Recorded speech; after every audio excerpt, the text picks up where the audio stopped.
그래서 관계와 실천은 나선형으로 비례하게 되는 거고, 그렇게 보면 일단 관계를 획득해야 되는 거고, 그 중에서 실천하시는 분들이 생기는 거고, 그 중에서 좀 더 실천을 강화해서 하시는 분들이 생기시는 거예요. 요 그림 지난번에도 보셨죠? 좀 더 커다란 아는 사람들이 있어야 되고, 그 중에서 좀 더 실천하시는 분이 있고, 그 중에서 또 관계가 강한 연결로 올라가는 것처럼 이렇게 관계를 획득하시고 실천하시고 강화하는 방식으로 가셔야 되는 겁니다. 그러면 요거는 사실은 이 전 단계에 다 했던 거예요. 관계 맺기는. 근데 먼저 관계를 맺으려면은 주민과 관계를 획득하는 게 중요하고, 그러면은 무관심 주민에서 그리고 무관심하신 분에서 아는 관계가 되도록 전환하는 게 중요한 겁니다. 그러려면 어떻게 해야 되느냐? 앞에서 했던 거지만 걸어 다니고 걸언하고 여쭤보고 하는 방식으로 다니면서 사람들이랑 만나야 되는 거고요. 그래서 요것도 보셨던 겁니다. 그리고 일상의 접촉 늘리는 겁니다. 일상생활에서 나눔 활동하거나 실천하거나 하는 것들에 대한 거리들을 드리는 건데 부담 없이 관계를 맺도록 해야 되는 거죠. 그래서 어느 복지관에서는 호떡을 만들어 가지고 동네 사람들이랑 나눠 먹는 것을 통해서 우리 기관과 관계를 맺어야겠다 라고 생각하셨고, 그런데 그 방법으로 이 호떡 만드는 걸 경로당에 부탁드려서 경로당에서 만드셨기 때문에 이렇게 조금 울퉁불퉁하게 만들어져 있지만, 그걸 가지고 만들어 놓은 걸 가지고 또 주변 사람들한테 같이 나눠 먹으면서 그러면서 관계를 맺으려고 하는 거죠. 여기서의 공통적인 핵심들을 이따가 말씀드릴게요. 관계를 맺으려고 하는 거고, 여기는 방앗골복지관으로 알고 있어요. 방앗골복지관에 젊은 분들한테 그냥 나가서 골목길에서 줄넘기 돌리라고 라고 해서 열심히 돌렸는데, 그러다 보니까 애들도 와서 뛰고 열심히 뛰다 보니까 나중에는 이 동네에서 아예 골목길에서 줄넘기 대회를 했다고 들었어요.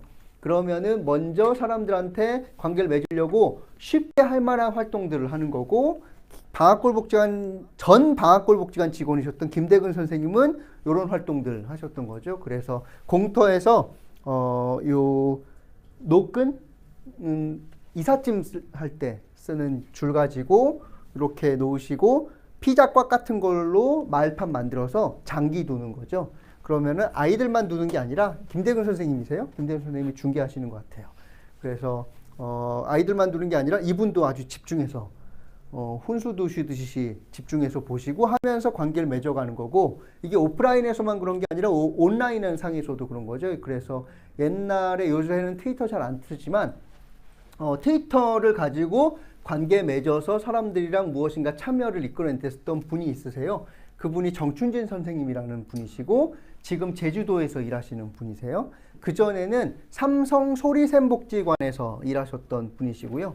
근데 이분이 재미있는 거는 꼭 사회복지 하는 사람들은 끝나고 퇴근 후에도 사회복지사만 만나고 그 다음에 꼭 사회복지 얘기만 하더라. 근데 난 그러고 싶지 않다 라고 하셔서 뭐 하셨었냐 하면 무로댕 번개 뭐 이런 거 했었습니다.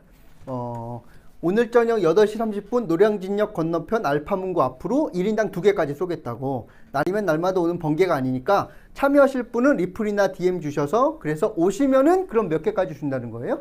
2개까지는 주겠다는 거예요. 근데 얼마씩 했었냐면 제 기억으로는 600원인가 막 그랬었어요. 그래서 2개 주면은 얼마 싸준다는 거예요? 1200원 뭐 이 정도 싸준다는 거예요. 근데 이거 먹으러 사람들이 왔을까요? 안 왔을까요? 놀라운 일이에요. 먹으러 갔고요. 저도 갔거든요. 그래서 제가 가서 얼마 얻어 먹는 거예요? 1200원. 근데 가는 차비는 그거보다 더 나오고 뭐 이런데도 불구하고 얻어 먹으러 가요. 계속 얻어 먹는 거죠. 몇 번 얻어 먹고 나니까 뭐가 생기느냐 하면 관계가 생기는 거고, 관계가 생겼는데 무슨 관계가 생긴 거예요? 불평등한 관계가 생기는 거예요. 교주님은 계속 무로댕을 주셨고 하사하셨고, 저는 그걸 얻어 먹었고, 그러니까 다음번에는 갚아야 된다는 생각이 드는 거죠. 그러는 도중에 어떤 일이 생겼냐 하면 정춘진 선생님 말고 다른 선생님이신 것 같아요. 다른 선생님 담당이 청각장애 청소년 축구 동아리 FC 소리샘에서 축구공 5개 필요하고 지도해 주실 코치님 필요하다고 라고 홈페이지에 글을 올렸는데 이게 별 반향이 없었는데, 정춘진 선생님께서 내가 이거 트위터에 올려줄까? 그래서 정춘진 선생님이 올려주셨어요. 그래서 축구공 5개와 자원봉사 코치님만 있으면 우리나라 최초의 청각장애인 축구팀이 탄생합니다 라고 올린 겁니다.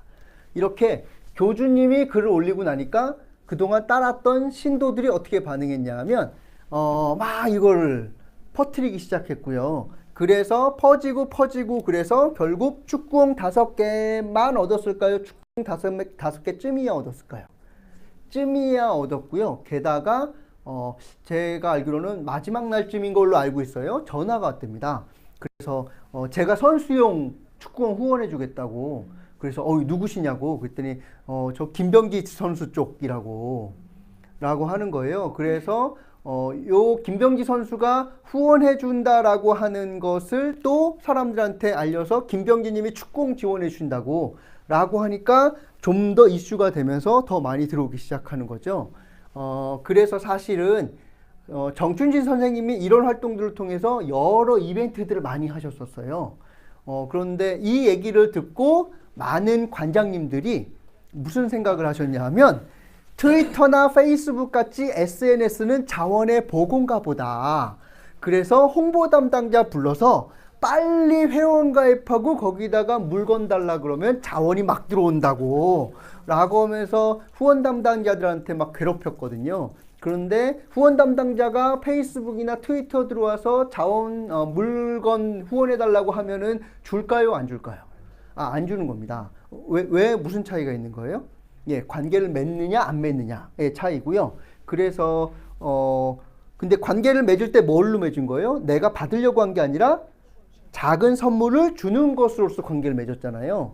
그래서 작은 선물을 줘야 되는 거예요. 그러다 보니까 페이스북 안에서도요, 관계를 맺으려면 어떻게 하시면 되는 거예요? 내가 이 사람이랑 관계 맺고 싶다, 친구하고 싶다, 그럼 어떻게 하시면 되느냐면요, 쫓아다니면서 계속 좋아요 누르시는 겁니다. 계속 좋아요 누르잖아요. 그래서 핸드폰에서 벌써 여러 번 지나가잖아요, 페이지가. 그럼 나중에는 이분이 점점 부채의식이 쌓입니다. 그러다가 나중에는 거기에 반응을 할 수밖에 없게 되는 상황으로 가는 거예요. 왜냐하면 계속 받으니까. 그래서 좋아요라고 하는 것 자체가 사실은 사람들한테 선물을 주는 방식에 가깝고요. 그렇게 하면은 작은 선물로도 충분히 관계 맺을 수 있습니다. 그러면 일단 이런 거를 가지고 관계를 맺어서 그래야지 실천하실 수 있게 되는 거고요. 주민이든 아니면 당사자든 마찬가지라는 겁니다.